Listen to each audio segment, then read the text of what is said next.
চৈত্রের শেষ দিন গ্রাম বাংলার পথে পথে এক অদ্ভুত উৎসবের সাড়া পড়ে।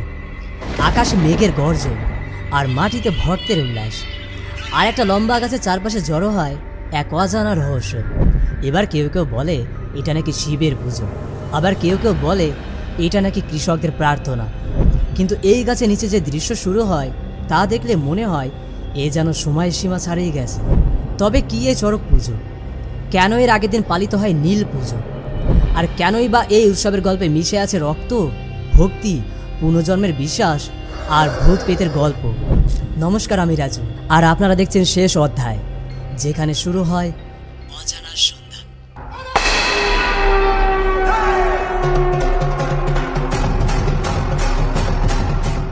চড়ক পুজো বাঙালি হিন্দুদের একটা প্রাচীন লোক উৎসব।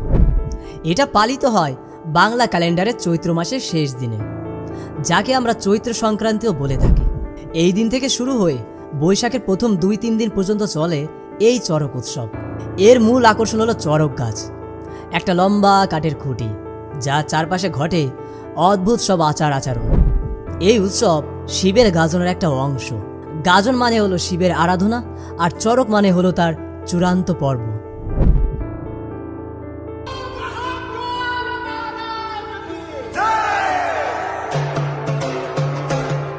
এই দৃশ্য দেখে অনেকের মনে প্রশ্ন জাগে, কেন এত কষ্ট? কেন ভক্তরা নিজেদের শরীরে লোহার হুক আর বান বেঁধে এই শূন্যে ঘুরতে থাকে? তবে উত্তরটা লুকিয়ে আছে বাঙালি লোক সংস্কৃতির গভীরে।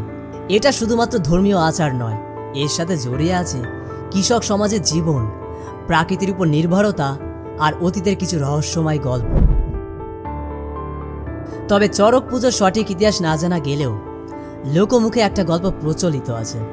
বলা হয় 1485 সালে রাজা সুন্দরানন্দ ঠাকুর এই উৎসব সর্বপ্রথম প্রচলন করে।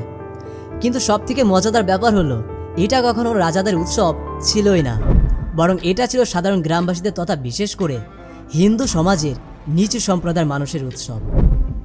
এখানে আরও একটা বিশেষত্ব হলো সাধারণত হিন্দু পুজোয় ব্রাহ্মণ পুরোহিতের প্রয়োজন পড়ে, কিন্তু চড়ক পুজোয় তা প্রয়োজন পড়ে না। এখানে পতিত ব্রাহ্মণ বা সন্ন্যাসীরাই পুজোর সব দায়িত্ব পালন করে থাকে। একটা কাহিনী অনুযায়ী শিবের ভক্ত বানরাজ ও দ্বারকাধীশ শ্রীকৃষ্ণের সাথে যুদ্ধে ক্ষতবিক্ষত হয়ে শিবের কাছে অমরত্ন চান। তিনি নিজের রক্ত দিয়ে শিবকে স্নান করান এবং ভক্তি ভরে নাচ গান করেন। আর এই স্মৃতি থেকে শৈব সম্প্রদায় প্রতি বছর চৈত্র মাসের শেষ দিনে এই চড়ক পুজো পালন করে থাকে। আরও একটা কাহিনী বলে এটা বৌদ্ধ তান্ত্রিক সাধনার প্রভাব থেকে এসেছে। অর্থাৎ বৌদ্ধ ধর্ম যখন দুর্বল হয়ে পড়ে তখন বৌদ্ধ সন্ন্যাসীরা হিন্দু ধর্মের সাথে মিলিত হয়, আর তাদেরই কিছু আচার এই চড়ককে নাকি প্রভাবিত করে। চড়কের ঠিক আগের দিন পালিত হয় নীল পুজো, যাকে নীল ষষ্ঠীও বলা হয়। সাধারণত এটা শিব এবং দুর্গার বিবাহের উৎসব। গ্রামের মায়েরা এদিন উপোস করে তাদের সন্তানের মঙ্গল কামনার জন্য।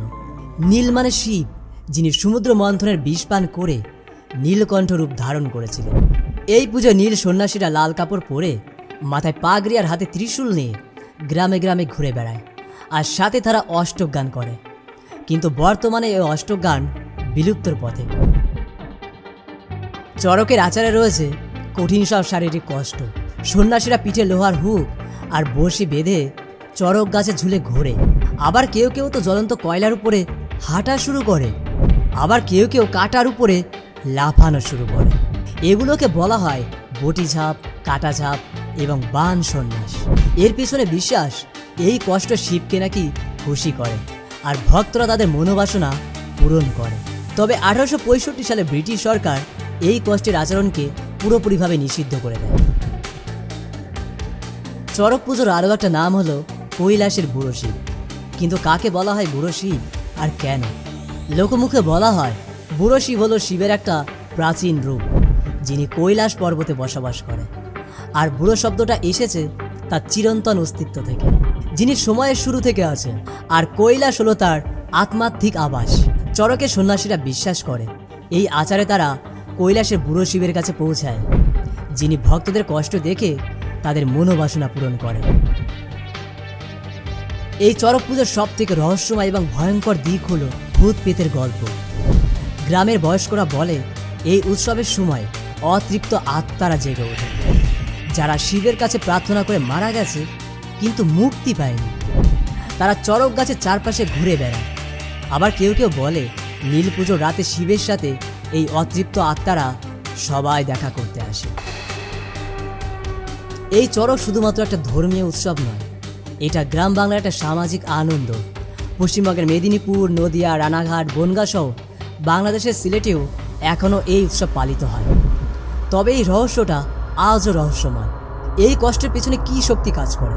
শিবের কৃপা, আর নাকি মানুষের অটল বিশ্বাস, আর নাকি কৈলাসের বুড়ো শিবের সাথে ভূত পেতের অদৃশ্য সংযোগ? তবে এই গল্প সত্যি নাকি মিথ তা নিয়ে তর্ক চলতে পারে। তবে চড়কের রাতে গ্রামের পথে একটা অদ্ভুত শীতল হাওয়া বয়ে চলে, আর গাছের ছায়ায় যেন কিছু একটা লুকিয়ে থাকে, এটা অনেকেই মানে। বাই দ্য ওয়ে, আপনি কি কখনো এরকম চড়কের রাতে ঠান্ডা আবহাওয়া অনুভব করেছেন? যদি অনুভব করে থাকেন তাহলে কমেন্ট সেকশনে কমেন্ট করে জানাবেন। আর যদি কখনো এরকম অনুভব না করে থাকেন তাহলে এবারটা অনুভব করার চেষ্টা করুন চড়কের রাতে। ওকে, আর বাই দ্য ওয়ে, যদি আমাদের এই ভিডিওটা ভালো লেগে থাকে তাহলে লাইক করবেন, কমেন্ট করে জানাবেন যে কেমন লাগলো, আর পাশাপাশি আমাদের চ্যানেলটা অবশ্যই সাবস্ক্রাইব করবেন আমাদের এরকম লেটেস্ট ভিডিও দেখার জন্য।